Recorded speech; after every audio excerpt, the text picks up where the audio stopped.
What up, what up, what up, everybody? Welcome back to Today's the Day with Zack Andersen. Let's get into it.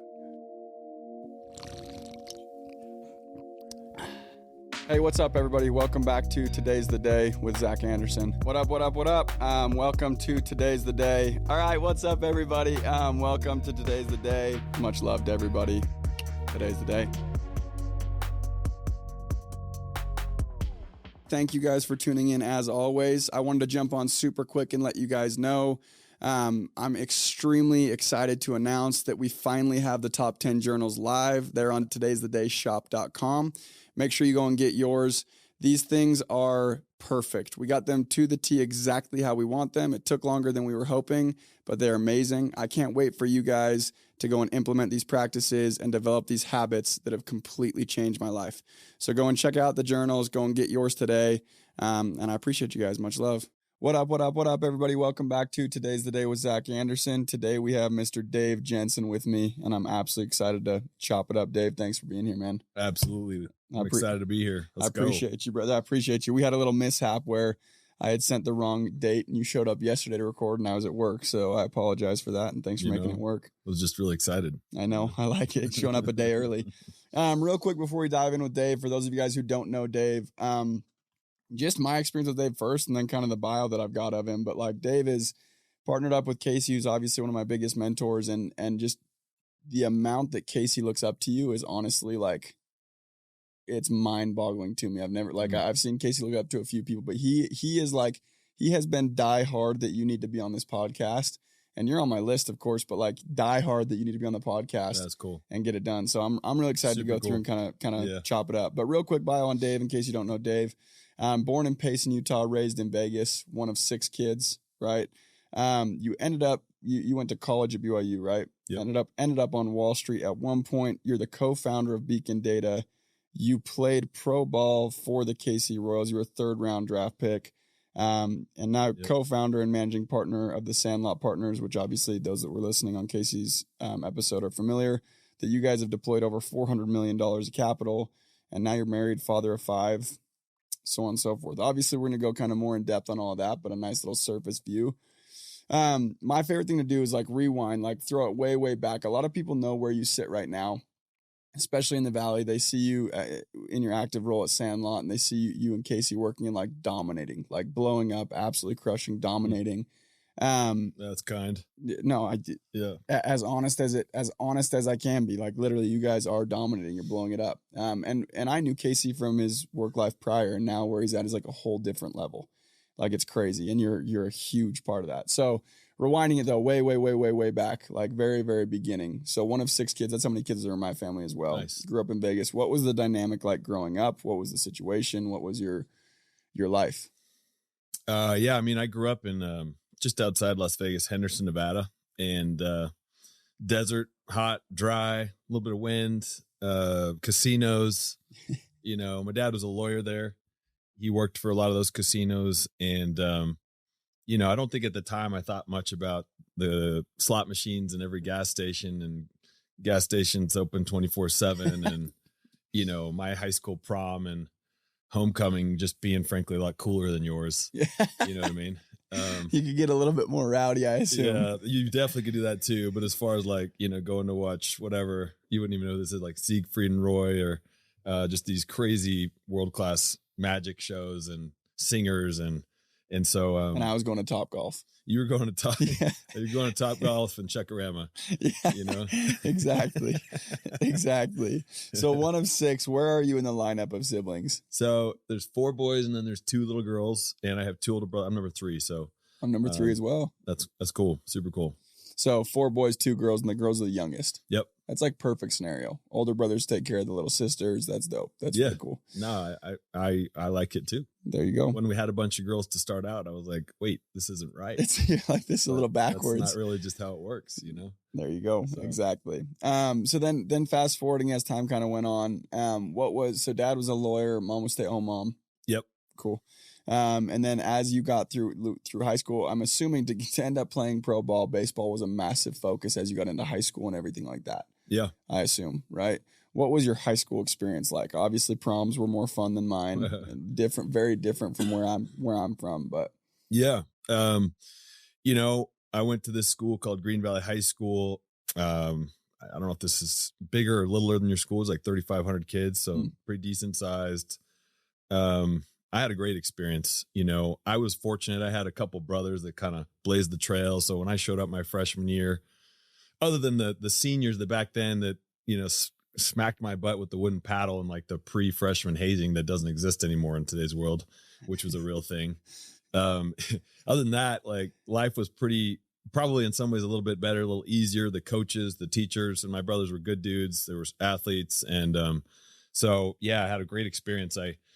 At that point in time, I was definitely more into the social, the sports. I tried to keep up at school. Stuff was important in my house, but yeah, I was all about football and baseball. And in my school, and I did that, through my senior year.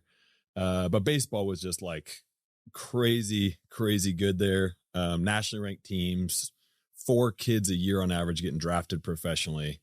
That's crazy. Just like really competitive. And it all ties back to this amazing coach that's a complete legend out there, this guy named Roger Fairless, that changed my life. I could talk for a long time about him. Probably should get into that for a minute. Yeah, absolutely. Please. What would you say one of the things that you took away from him that you say he's such a legend for that has helped you? Because obviously, as we go and break things down with most people, you realize a lot of things in high school or even early on end up affecting everything. And like kind of like breakthroughs in high school go and shape the way that you kind of function throughout your professional life as well. What was something or a couple things you think were so special about him that he either taught you or showed you or whatever it may be? It's funny as you're saying that, I'm thinking of certain things, kind of tying them together for the first time. And, I've recently been getting into like this Tony Robbins stuff. Some of that's because, Casey and others around here are into it. And we went to an event together. Totally. Yeah. We were at UPW. It's blessed my life. But one of the simplest thing that he talks about is just changing your standards, like raising your standards. And when I walked into that program, they had won state 3 years in a row. It was expected that every single year we're going to win. It was expected you're going to work super hard, that you might not make the team. You're probably going to lose weight because you had to like run 2 miles in under this time and be able to do like certain physical activity. I mean, we're talking about baseball here. We're not talking about wrestling, but I've dropped 10, 15 pounds as we got ready for this season. And people that were like my buddies from Little League that were the best players, some of them were just quitting because of the mental side of it and just how tough he was on them and them not liking that. Yeah. So they would like literally move across to, like Durango High School, where they also had a really good baseball team, but it was a little bit different MO. Yeah. And, and you'd ask yourself the same question sometimes when you're just getting the crap kicked out of you. I mean, so maybe I'll give you some like examples. Yeah, please. So like just to give some examples, if you didn't like sprint out to your position, when it was time to go out to take the field or sprint back after that third out, you could be expected to get pulled and sat on the bench. And then whether you were the future first round pick or the kid just barely trying to make the team. No way. If you walked ball 4 and you didn't sprint to first, and there's a specific way to touch the inner part of the base with your left foot, turn, identify the third base coach and show how many outs there were. If you didn't do that, which we practiced all the time, you might get pulled from the game. If a pitch came up and in and you didn't turn your back and take it off the shoulder, you also might be done. And so we literally, rather than letting it miss you and not taking the walk. Yeah, but take it the right way. So we practiced that. So it's like, hey, everybody get at home plate. We're finishing practice. Today's conditioning. We're going to work on taking a pitch for the team and sprinting to first and touching the first base the right way. Get in line. This dude's a unit, bro. And so like, I mean, so every chucking the ball, and guess what? If it nicked your shirt and you ran to first, you just didn't do that. You just say, hey, I'm going to stand in here until I get a proper dose from this coach off the back. And so, and you sprint to first and you get back in line and you can take another one. Another drill, that just kind of ripped the fear right out of us was like, I was an infielder. I played first base. I'm a left-hander, and all the infielders go to shortstop, get in line. I'm going to stand here at the pitcher's mound with 3 buckets of balls, a fungo bat that can hit the ball real hard at you. And like, your job is to keep it in front of you, catch it if you can, but either way, keep it in front of you, pick up the ball, throw it to first, get back to the end of the line. Okay. And so to the extent that somebody starts like olaying it or Yeah. like pulling their head off. And it happened once or twice. That, all right, everybody throw the gloves on the ground. No gloves, same drill. Let's go. And so he just starts hammering that ball. And you're like a catcher with no catcher's gear on. Keep that ball in front. Sometimes off the chin, off the arm. You get these welts, hits you square in the cup. And you just pick that sucker up and you throw it to first. And that's what's going on in that particular activity. Dude. By the time you get to the game, like, it's the easiest thing you have to do. You are just like built for war. And you expect to win. You know that you've worked harder than everybody across the field. And frankly, it kind of feels like they kind of know it too. Yeah. Because they come into your home field and there's tradition. There's guys playing pro ball. You're undefeated. We were 33-2 my last year, ranked number 4 in the country. And that was the 6th year in a row that we won state. What I just went through probably sounds about like this, right? Yeah. And here's what actually happened. I went like this. I went like this, almost quit. And then I went back like this. And so what was going on with that drop? Yeah. So I want to talk about that for a second. Yeah. And so like, to make the JV team was pretty hard. To get onto the varsity team was, super hard. And to do that, without being a senior or a junior almost didn't happen. And so, my sophomore year, I got called up to varsity. And I just lost my mind. I couldn't even believe it. I'm nervous, but somehow I like performed really well. Things are great. I end up starting the rest of the season. I'm the only sophomore out there. Yeah. And like we win state, I dogpile. I'm a big part of it. And I'm just feeling like, hell yeah. That's like a peak. Like look where I'm headed. Yeah. Look what I did. Right. I show up that next season, and I'm like kind of carrying that type of attitude. And my coach gets like one little sniff of that. And like, he snuffs that puppy out. And he wasn't having it. And he comes at you. You know what I'm saying? Because there will be nobody that's above the team when he's in charge. Yeah. Doesn't matter who you are. And that's what makes it such a great cohesive unit too. So he's coming at me and I'm having a bad attitude and, riding me. And then I just didn't start performing well. I got in my head. He got in my head. I'm like hating him. I'm not performing.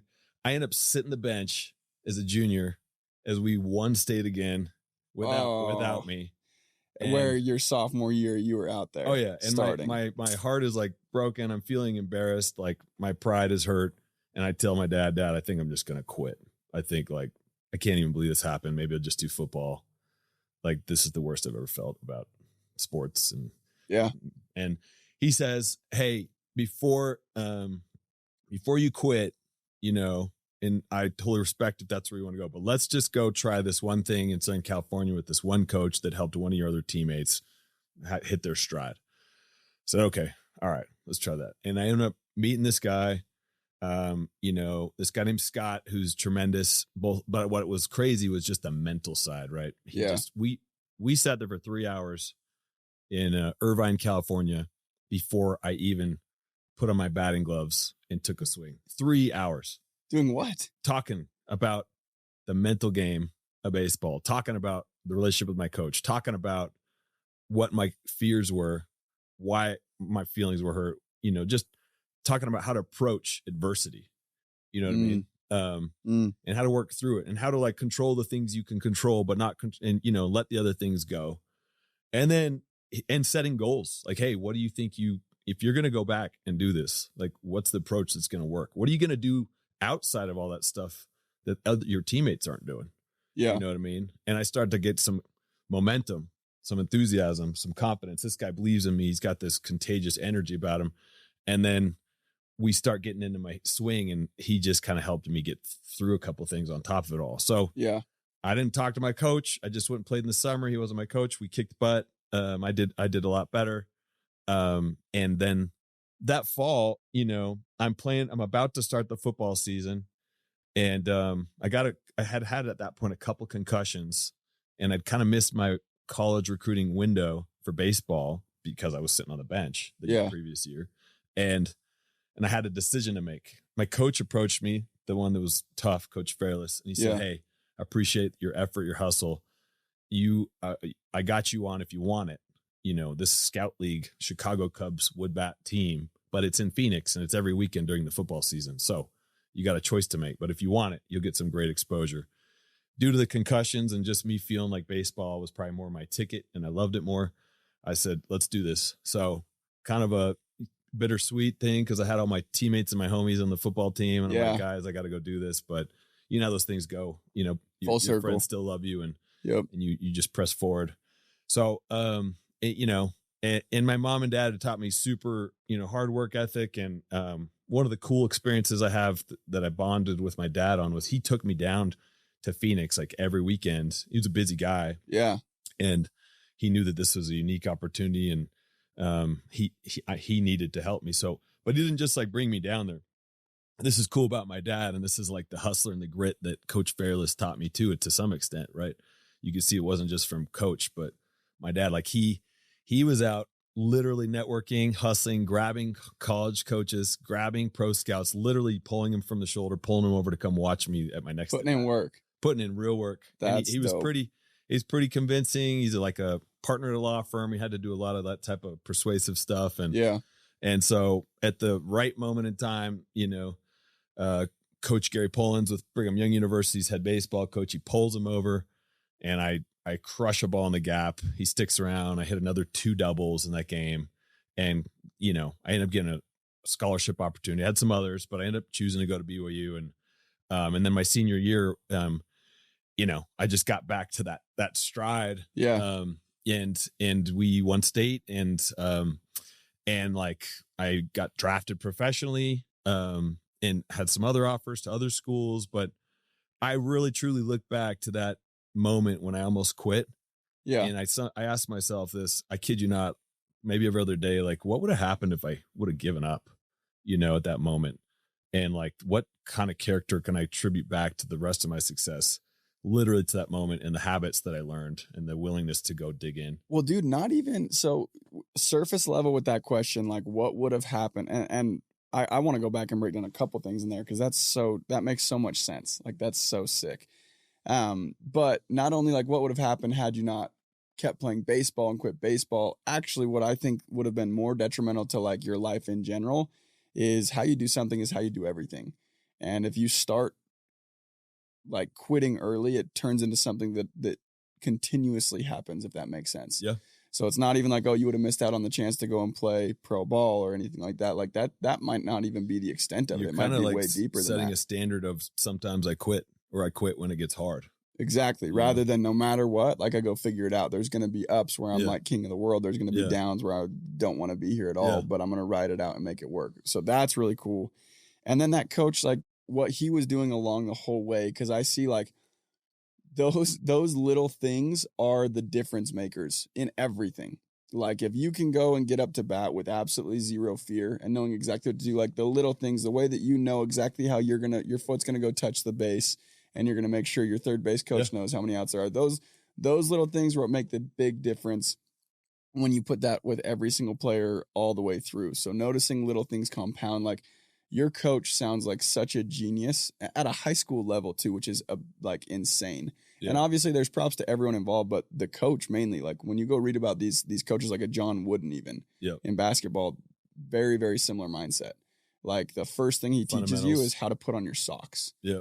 Right. Which is like, to me, it's so crazy. Like it makes perfect sense. That's so dope. So on your coach, you're mentioning as well, like not only was he like this, he was so hardcore in how he did things because he obviously cared about you guys. He went and got you the shot in the that other league and everything through your football season. But like, what else was so special about him? Like that I guess he had this like unique ability, like a lot of really good leaders do, to both like scare you and like push you, but also like you just somehow wanted to please him so bad. And every once in a while, he'd just give you like this compliment that would keep you going for another couple weeks. Like I remember he'd tell me, "Great hands, Jensen."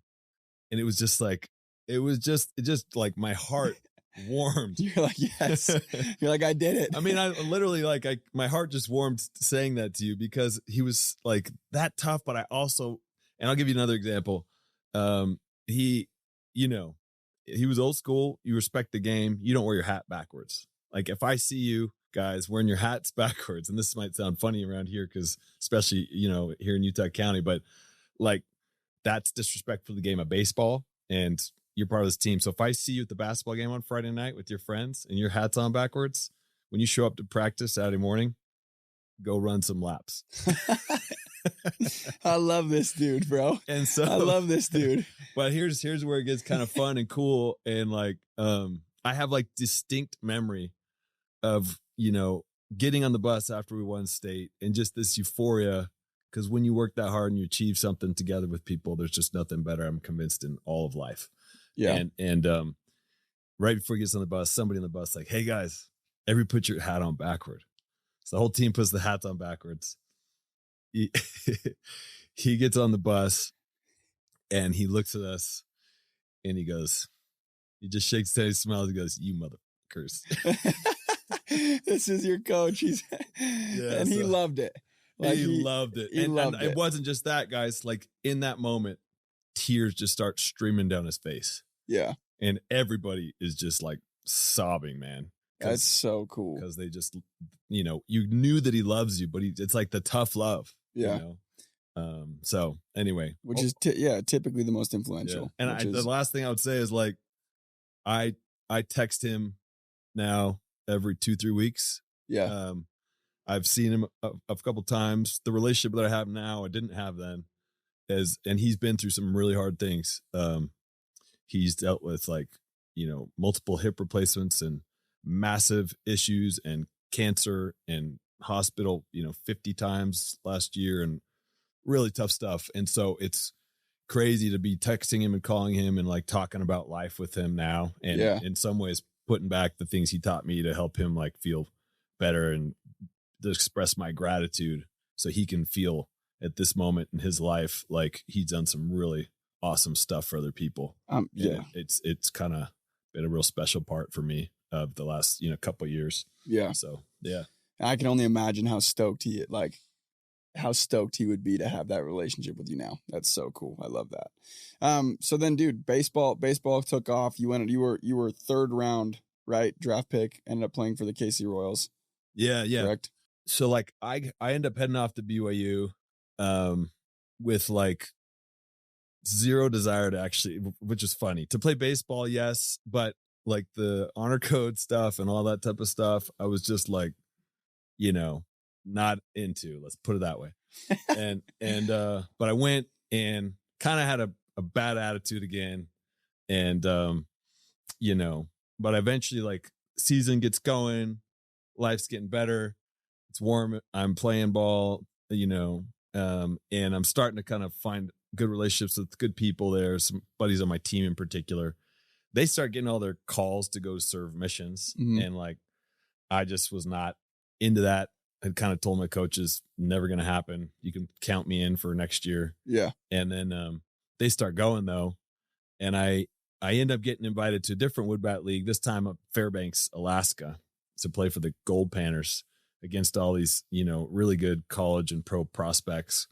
And so I'm up there with the sun barely going down in the summertime, having a really amazing time, but importantly, like super away from, there's no social media and stuff. So you're really truly disconnected for 2-3 months. Yeah. And I'm like thinking for the first time about, deeper things. Yeah. And I kind of like, for the first time ever, start praying, start thinking about what do I actually want? What's this life about? And maybe should I do this mission thing or not?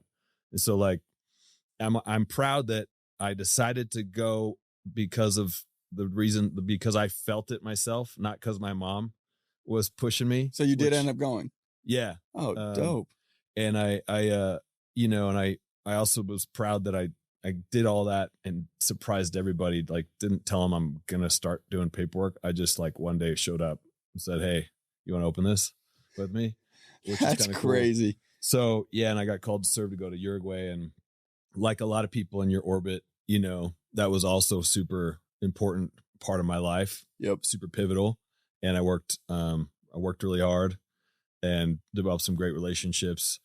And, so that's what I did. I got drafted again by the Indians while I was out there, like 30 pounds down, hadn't swung a bat in a couple of years. Got an email from my dad. The Indians picked you. When you get home in 3 weeks, we'll sort it out. you got about 10 days to decide if you're going to do it or not before you go to school. And it kind of threw me off for a minute. You can't get a break. You're just go, go, go. Yeah. So I came back and I, they worked me out and they gave me actually really good kind of, decent kind of, kind of low mid 6 figures type of offer for a 21-year-old.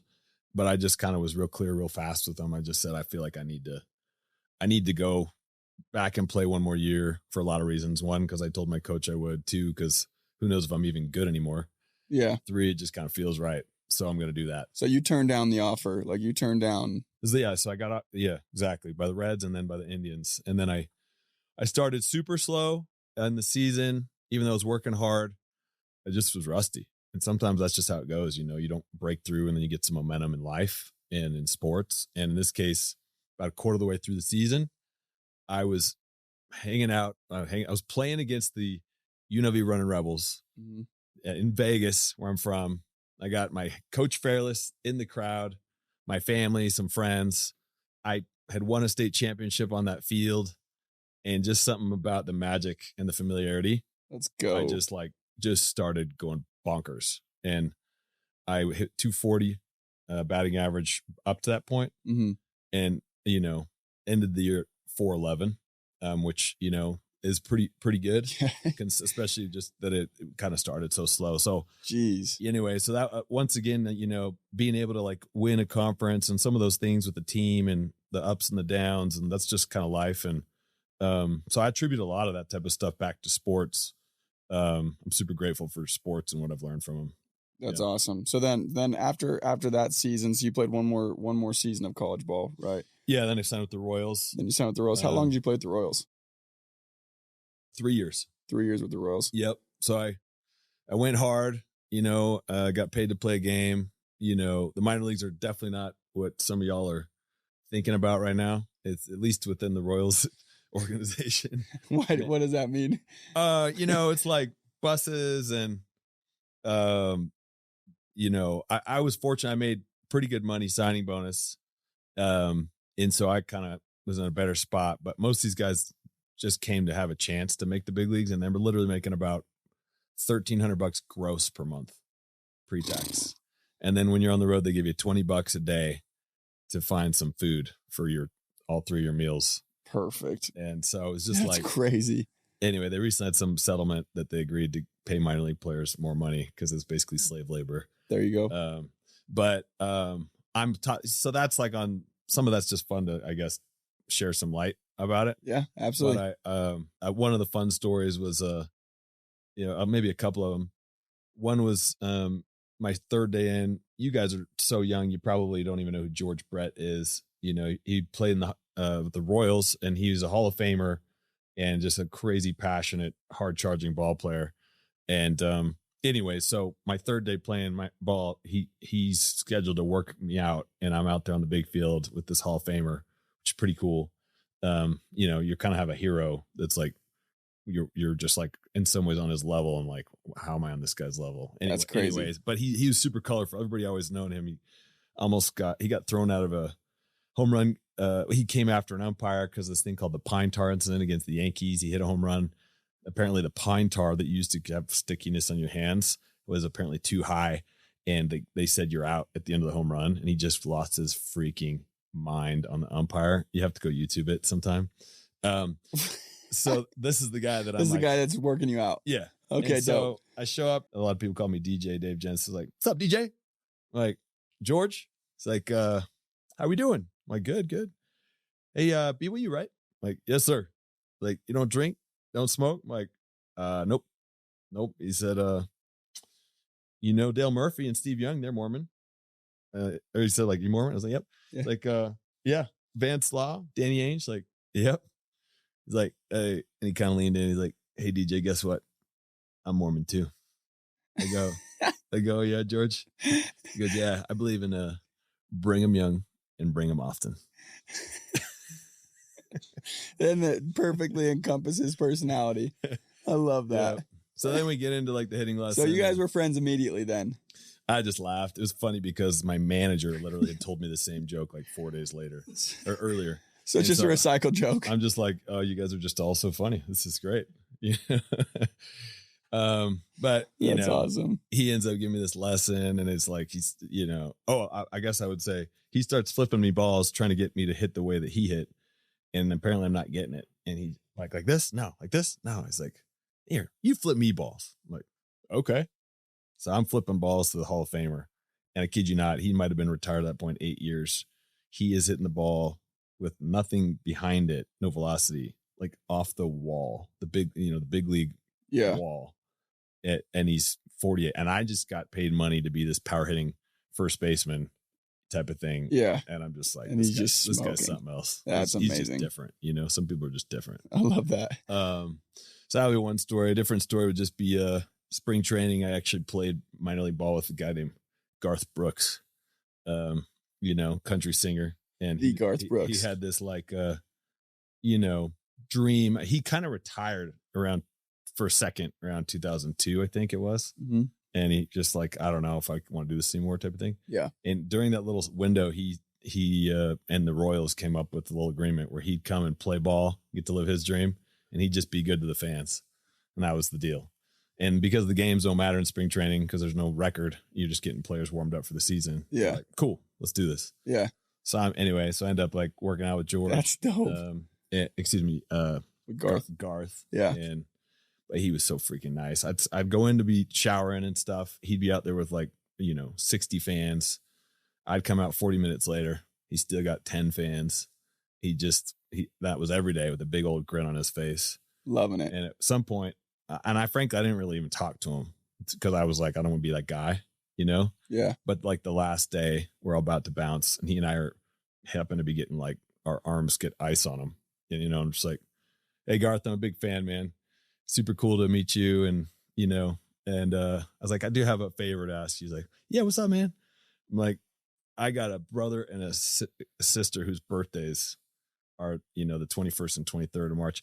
Any chance I could get you to sign a couple bats of mine? You know, I'll get right out of your hair. It would just mean the world to him. Like, oh, it's their birthdays? Come on, we got to get them. So I'll give you some of my bats. Follow me. You know, he's in the big league locker room. At that moment, I happen to be in the minor league locker room. So he takes me all in there. Anyway, I guess in short, I'm a big fan of that guy because of his music, but also because I had a little window into like the type of human he is. Just a cool dude. Yeah. So, but anyway, just kind of one of those fun stories. I love that. That's dope. I like that story. Yeah. Okay. So then out of baseball going in, I know nothing about this in-between phase of from baseball to when you were on Wall Street to now Sandlot. Yeah. So like just literally the run through of how that got to where we're at. And then. So I played for 3 years. I had some epic experiences. In the end, it just wasn't meant to be. I think, you know, had the dream to get that Aaron Judge contract, just didn't quite pan out. But I had an amazing experience. When I finished out, I went back, I finished up school at BYU, and then I was getting heavily recruited to go do sales, but for a medical device company called Stryker. And it turns out, here's a little fun stat for you, that of the salespeople that they hire, 82% of them played college and or professional sports.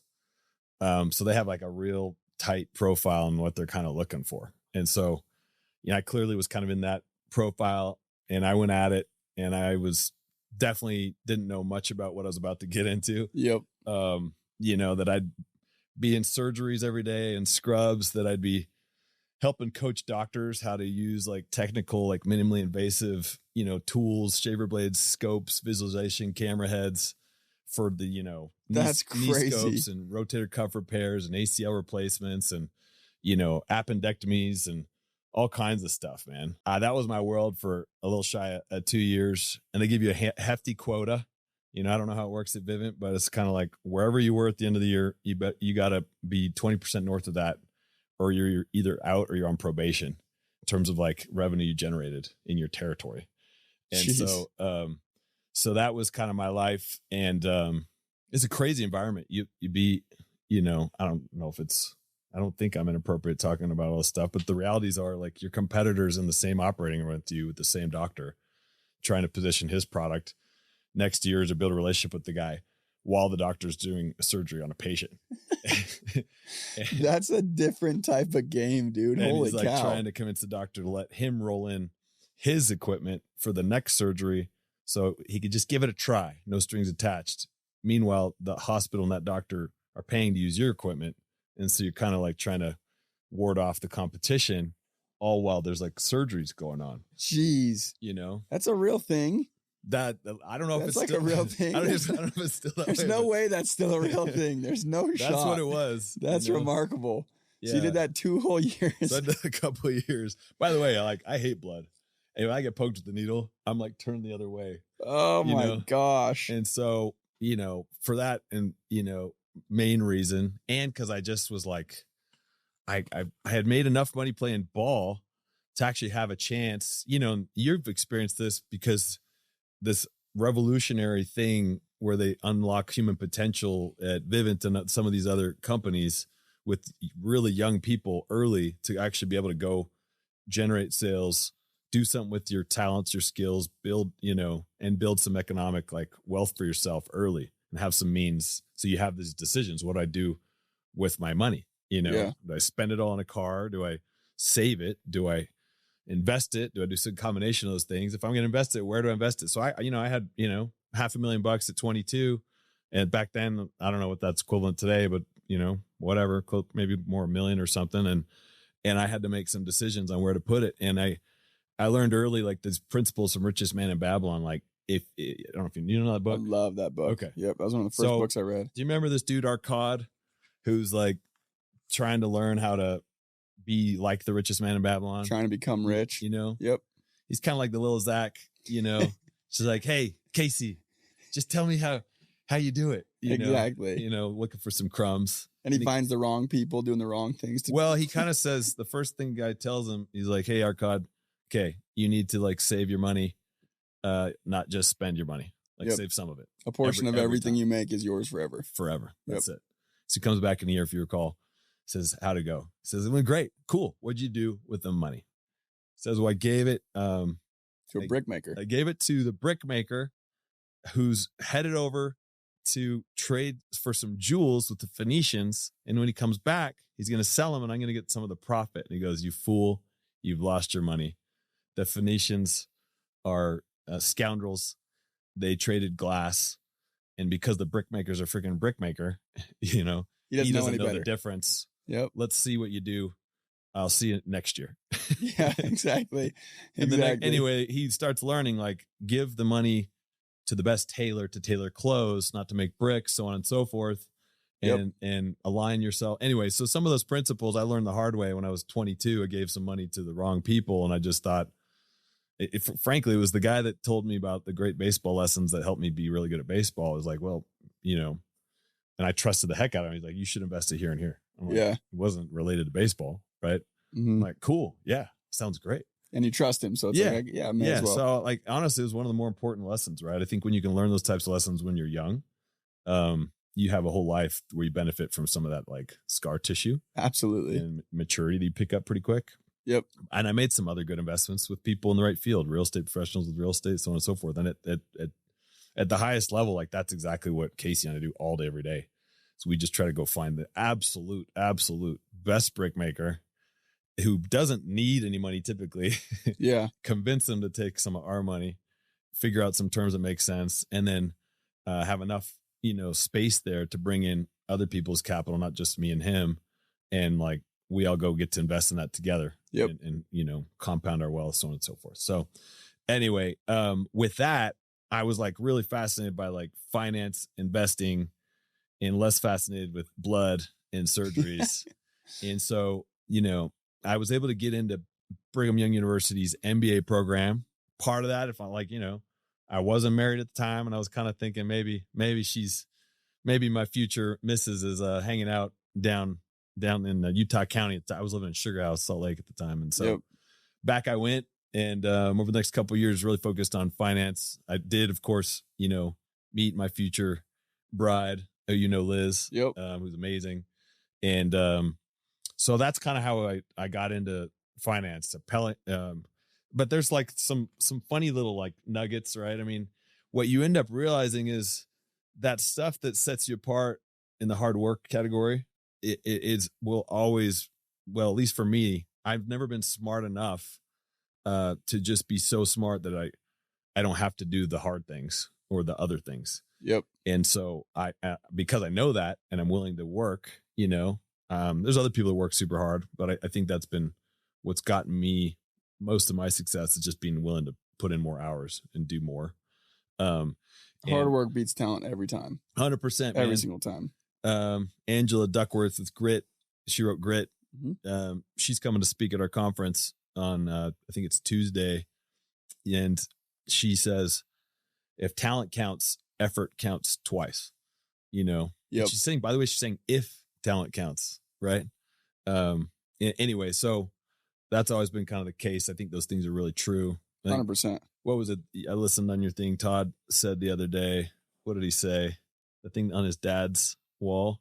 Oh, life responds to effort. Yeah. Life responds to effort. Yeah. I just love that type of stuff. That's the secret 1,000%. Yeah. So you ended up finance, you met your wife, and then you ended up on Wall Street. Like, what does that even mean? I don't even know what that means.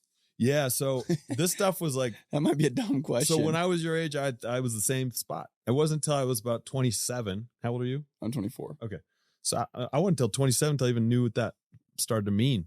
Yeah. But once I started understanding, I was like, that sounds pretty cool. Yeah. And it's like basically the investment stuff that I'm interested in, and at the highest level, and sounds like they all kind of hang out in New York. And everybody I've talked to that's had success in this career talks about how they moved their families to New York to be with the best firms and got all this experience. And a lot of them at some point kind of said, well, and then at that point, I either started my company or moved out west and I had some land and whatever. And so it was almost that simple. You go listen to those people like Casey that teach a class, and you hear enough of them kind of say certain things. It kind of makes sense. You're just like, I'm going to go do that.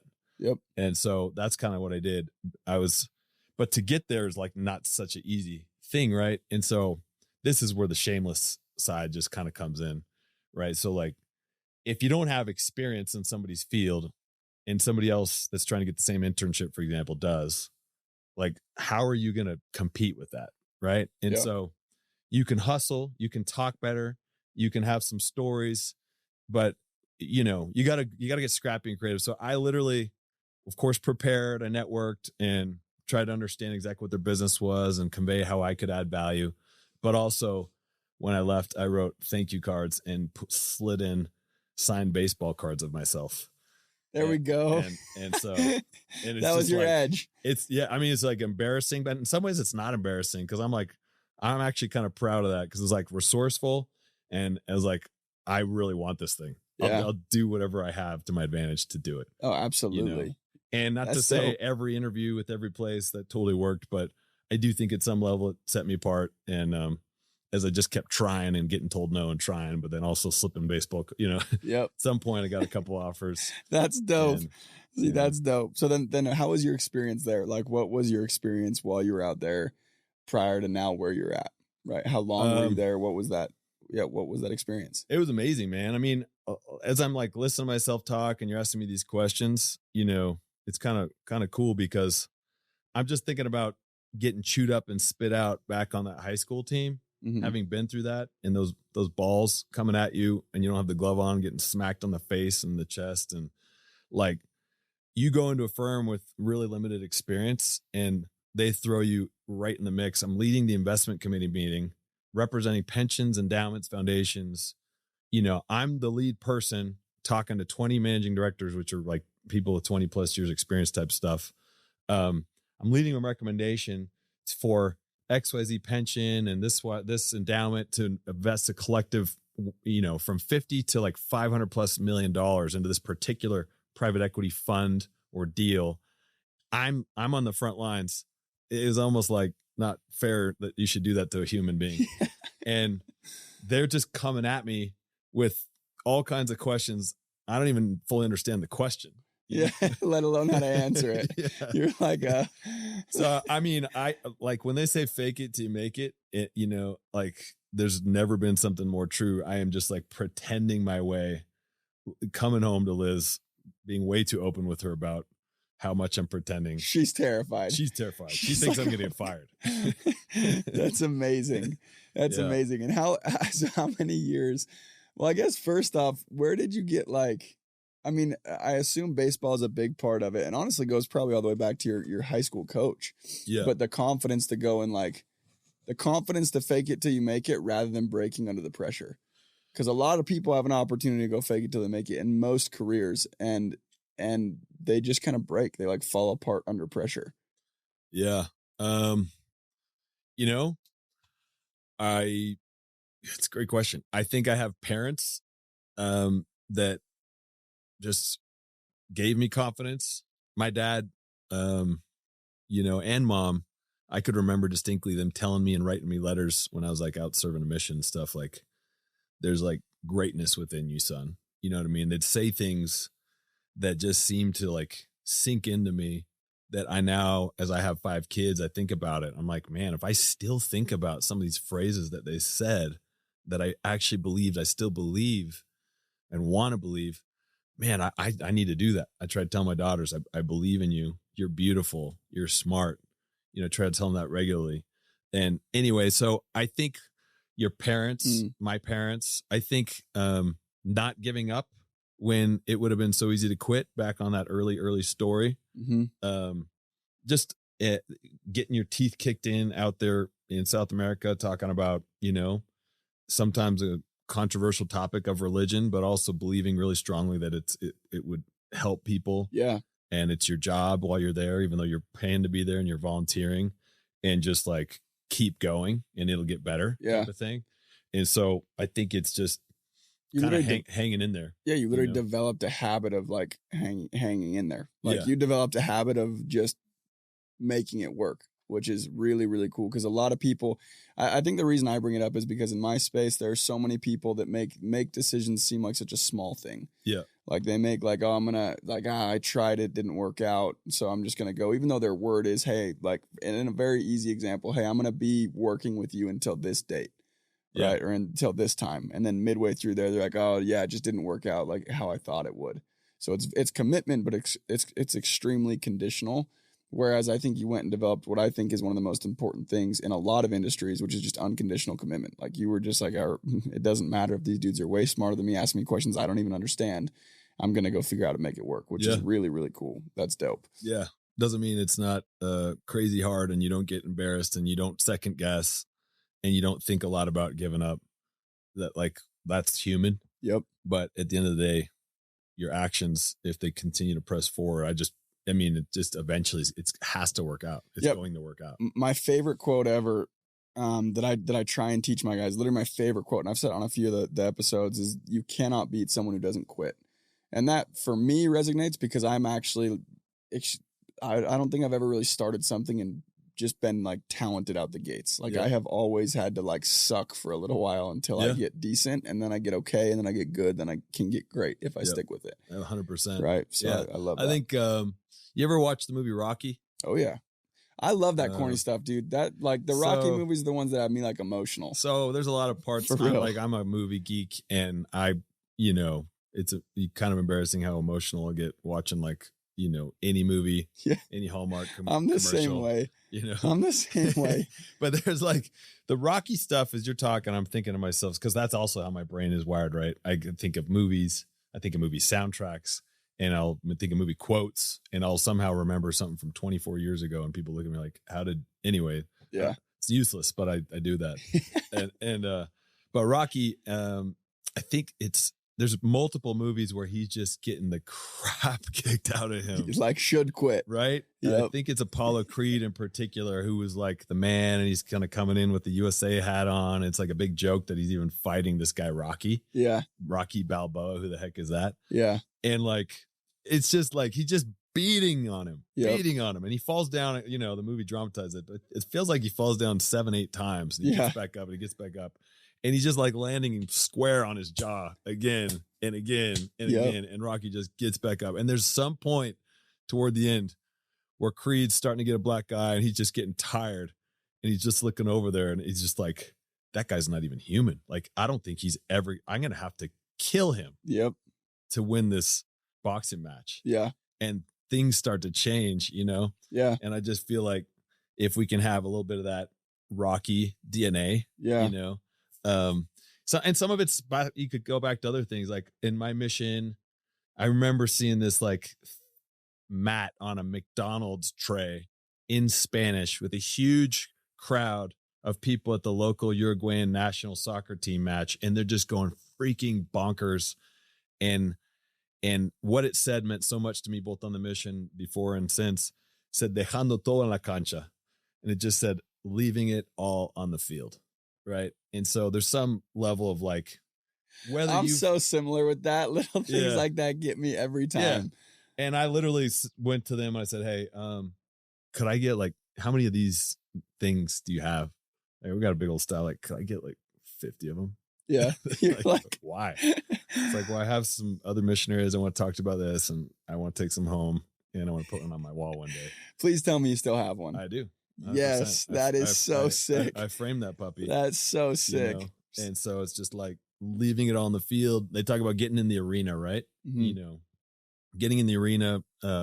President Roosevelt talks about that and just like, what does that even mean, right? It means like to take a chance. It means to go out. Maybe it's starting a company or it's going out for your first summer. Who knows? Like, how scary is that? Especially if you're on like 100% commission. Yeah. Like, man, is it going to work or not? Yep. How am I going to know? Yep. And you just got to freaking charge at it. Yeah. You know, and I respect the hell out of people, and in large part through who I know, Casey, but also other friends of mine that just have been able to do so much, and just the people they become, because you have to be so tough in what you guys do.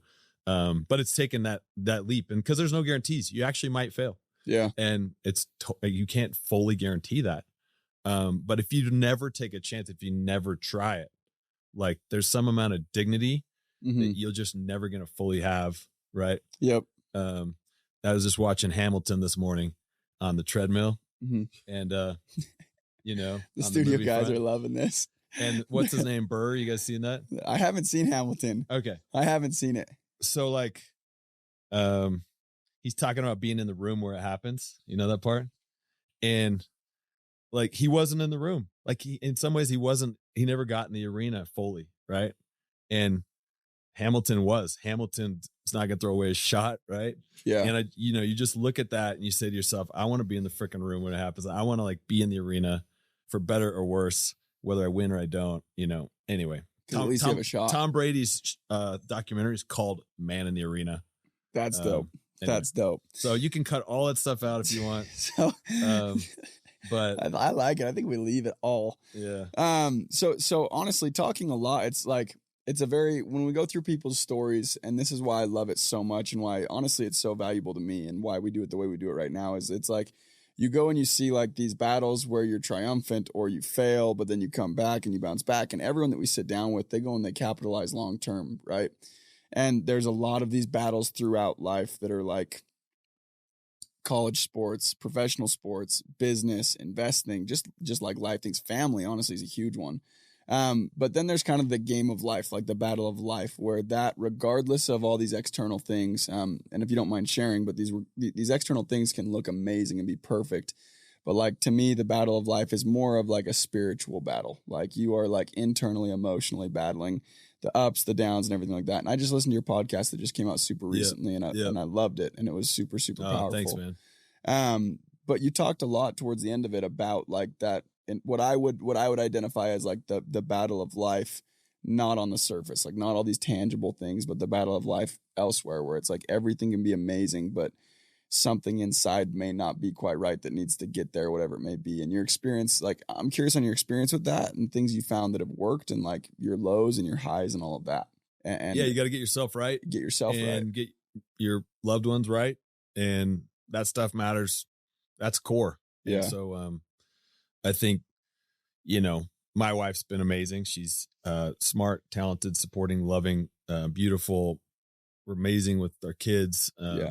And just patience with me. And, and that what's hard for her and for anybody is just like the nature of it can be so different. And can be, frankly, it's just kind of invisible to most people, right? If you if you have a broken arm and I see a cast on your arm, or the arm is literally just busted. Yeah. Like, I'm like, oh my gosh, are you okay? Can I help you? Yeah. Right. if you got something going on inside, especially if you're good at pretending, which I think most of us are, because we don't want people to feel. I'm going to speak for myself.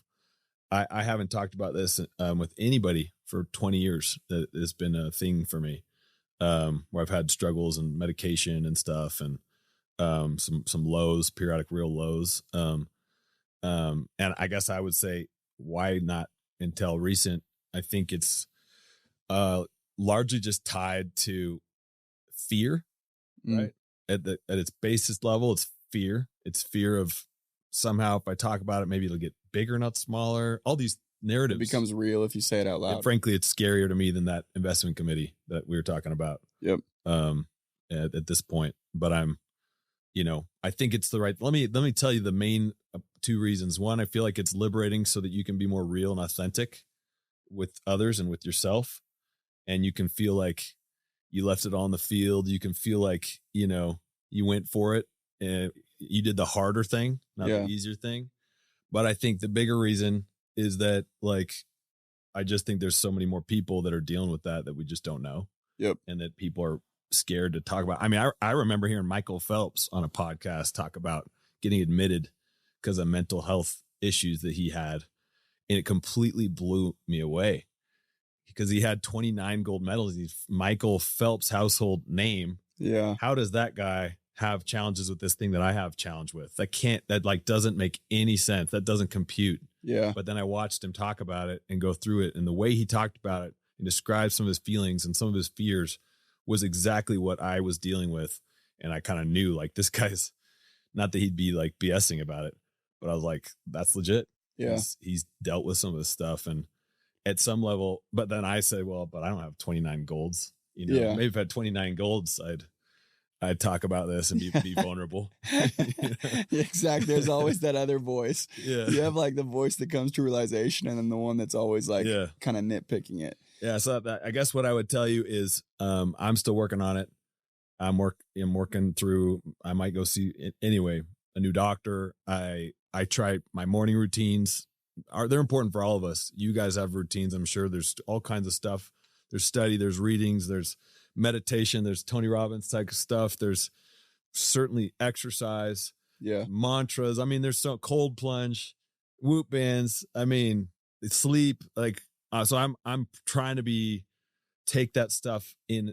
Everybody, it's important. For me, I feel like it's almost more survival, and there's no guarantees. A few weeks ago, when I was at one of my absolute lowest, I spent 3-4 hours doing that type of stuff, and it just didn't make the difference. Mm-hmm. So, but I do know that the things in our control, if we do them right consistently, we're going to we're going to have a way better chance of getting the outcomes anyway. So, really powerful, man. Thank you. Yeah. I appreciate you sharing. And so there's 2 points to this podcast. Like the number one thing that we want to go and do is bring people up here that are inspiring. So that's one part of the podcast. Yep. But what I think is more important than inspiring is going and relating them to everybody else. Because then people understand, holy cow, we're all kind of playing the same game. Yep. In some form or facet. We're all kind of playing the same game. I agree with that. And the really, really important thing is that we master the game that gets less attention. The game that gets talked about less is actually the important stuff. Everything else is great. Like the money's great. The success is great. All of that's great. But going and kind of mastering that game is even more important. And hearing it come from people like yourself, like a Todd, like a Casey. That's why, to me, like that's what changed my life. Right. And I think that's what makes it so valuable is people get to go and be like, holy crap, like your situation with Michael Phelps is exactly if this podcast can do that for one person, it was worth it for me. Yeah. If that makes sense. Yeah. Because then when you have like the understanding or you at least have like the recognition of, okay, like this is a game kind of everyone's playing or a fight, everyone's kind of fighting, you can go and kind of remove that negative voice that's always comparing and making it worse. And it doesn't fix everything, but it definitely goes and gives you kind of like a little light at the end of the tunnel, if that makes sense, which I think is super powerful. So thank you for sharing. Yeah, I want to add one little piece, which is hard to articulate, but there's something in the weakness of it that like has made me this way better human. That if I didn't have this kind of going on for a long time, there's something in it that like melts away the pretenses and it melts away the things that you might think are important, because you just realize that like when you break through and you're happy and you're present and like you're through the dark clouds, Mm-hmm. you just value that and savor that in a way that I don't think I would if like it was all the time. I felt so good. Exactly. And so, I just, and you're also just so humbled. It's just like, I don't, who am I? Like I'm still dealing with this thing. Yep. But it puts me in a spot where I feel like I can be, I don't know, more empathetic to people, and just I have some real genuine sense that everybody that I'm talking to right now, including you, any of you guys, like you got something that's really hard, and I may not know about it, just like you wouldn't know that about me. Yeah, I think exactly what you're saying, dude. I love what you're saying. And again, we've talked a little bit, but I went to the Hoffman process, and in the Hoffman process, you talk a lot about this. And the best way that I've found to kind of articulate what you just kind of explained, that makes sense to me, is literally like, once you go and you accept that, like once you accept the fact that everything is not perfect and it's never going to be, and everybody has their own thing, you now approach things through a totally different lens, a lens of compassion and love and acceptance, and rather than a lens of comparing and judgment and everything like that. So like, so it's so cool to hear you say it. And like, for me alone, like literally so cool to hear you say it. And I know that is for way more than just myself, for everybody else listening. So yeah, man, I'm going to give you a reading assignment. I'd love it. I love reading assignments. As we know, I love reading assignments. You're old enough where I'm not going to pay you money. You just got to go. You just got to go read it, bro. Deal, I'll pay you after. How about that? I'll pay you. But it will be worth whatever money I'd give you. It's just this book that you may have heard of that the legend Steve Young recently wrote, called The Law of Love. Mm-hmm. And he just like articulates this stuff in a really beautiful, masterful kind of way. And it's from somebody who's kind of seen everything, done everything, and but also had struggles that he gets into in the book. The Way of Love. The Law of Love. Yeah, and it's basically just, and more or less what we've been talking about, just like approaching each day, like who is it that day? It's what Todd just talked about when I listened to your thing. Like, who is it that day that you could have an impact on? Yeah. And you might know, like, if I look at my day today, as of this morning, like I'm going to come meet with you.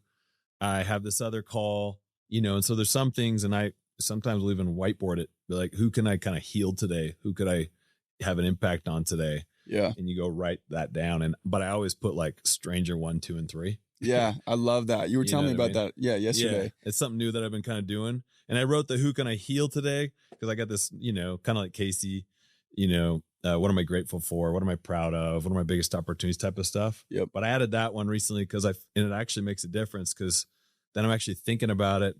I take more time with that person, and I actually believe, I don't know, make it big religious, but I actually believe God will probably direct me to people if he knows that I'm open to that. You know what I mean? Yep. And then I have these beautiful experiences, especially when I'm not being transactional. I'm not just like, well, I'm just going to tip them big and out I go, or I don't know, say something nice and bounce, but to actually genuinely try to, and I'll never be perfect at this stuff, by the way, but I think so valuable. So I think you check that, you report back, bro. So valuable. I will. He's coming to speak at our conference. Report in a minute. I know. We're giving him the mic for 60 minutes to talk about this very thing. It's going to be unreal. So I'm very excited about it. That's going to be unreal. Well, dude, literally every time I sit down, especially with people that I just like, I connect with really well, or I like a lot, time literally flies by. I've already been recording over an hour. So I'll be respectful of your time, the studio's time, and everyone's time. But Dave, literally, man, I love you. I appreciate you getting vulnerable. I appreciate you sharing so much, and kind of the nuggets that you shared, so impactful. So I appreciate you big time. Thank you for coming on Today's the Day and making time for it. Absolutely, man. Yes, sir. And then everybody watching, thank you. Much love. Until next time. Thank you guys so much for tuning in today. As always, it was a blast for me. I hope you got something out of this. If you got something out of this video of value, share this with a friend, and please go show your love. We're on all streaming platforms, including YouTube, Spotify, and Apple. Any ratings, comments, likes, shares, they go a very long way, and they make it so I can keep doing these things for you, and I would appreciate it greatly. So please go share with a friend. Until next time.